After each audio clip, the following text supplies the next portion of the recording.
So even our domesticated animals, cats who have such incredible sense of hearing, and dogs with their sense of smell, so they can hear things from miles away. You get dogs who are barking and people say, well, there's nothing there. Well, nothing that you know. Yeah. Let me give an example of this. Often people think chickens are very stupid. And I have had chickens as companions in my family for about 40 years. So I know different. And you find they have incredible language. They have incredible amount of communication. They have incredible senses. So one time I was about to go out of town, and this person came to be the house sitter to stay at my house. And I was showing her around, and I showed her, we were at the chickens, and she said, chickens are so dumb. And I'm going, wince.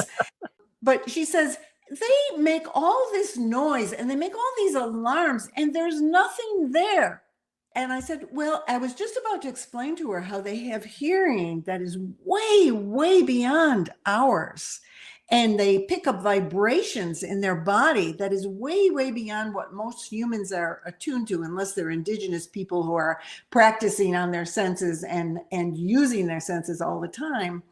As we were standing there, my chicken started alarming, and she started to say to me, look, there's nothing there.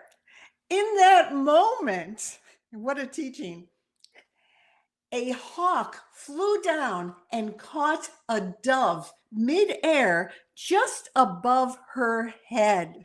Wow. right next to the chickens. But the chickens had picked this up, that this was going to happen, that they felt and heard the hawk, that it was going to happen. And they were alarming to tell all their other chickens that we better be safe. But of course they're safe. They're in an enclosure. They're not going to get, but the hawk came down and I didn't say anything. She just looked and she got her lesson. I didn't have to teach her that when they're alarming, there is a reason. And so I'll just ask them, because I don't have those acute senses that they do. So sometimes they'll start alarming. I said, what is it?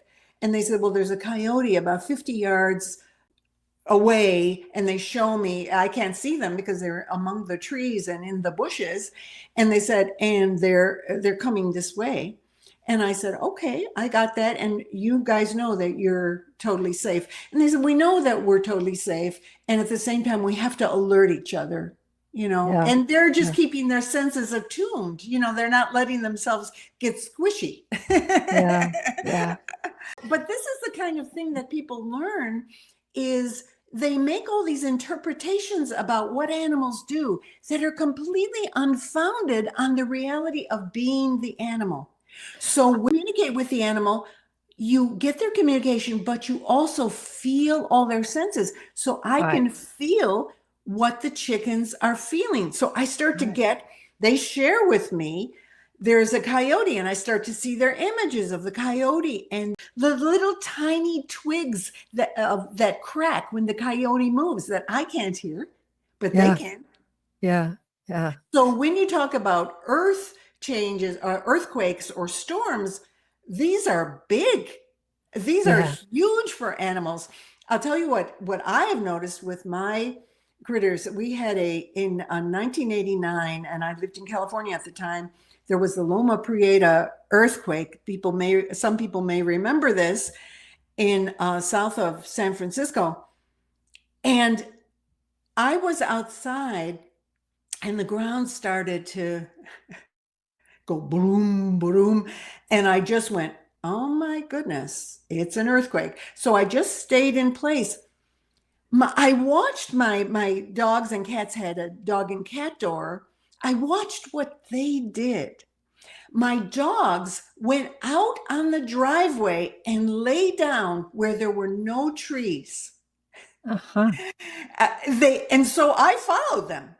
I said, well, they know where to go. I just followed them, and I went to the same place they did. My cats did the same thing. They went out and they made sure, and we were in a forest. So they went out to an area that was clear, because to them, well, they know the biggest danger is with this earth rumbling is that these big trees are going to fall on the house.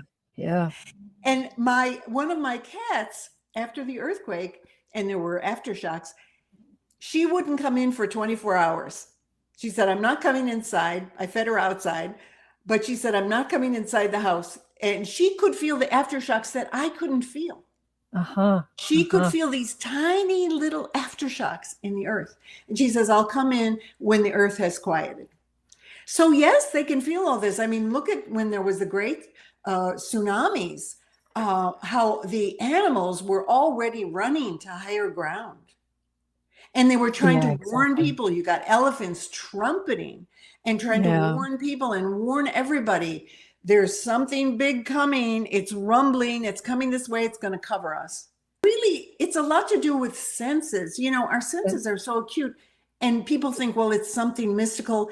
Really, it's physical senses, and our telepathic senses are finer tuned, and they're extended. They kind of add on to it.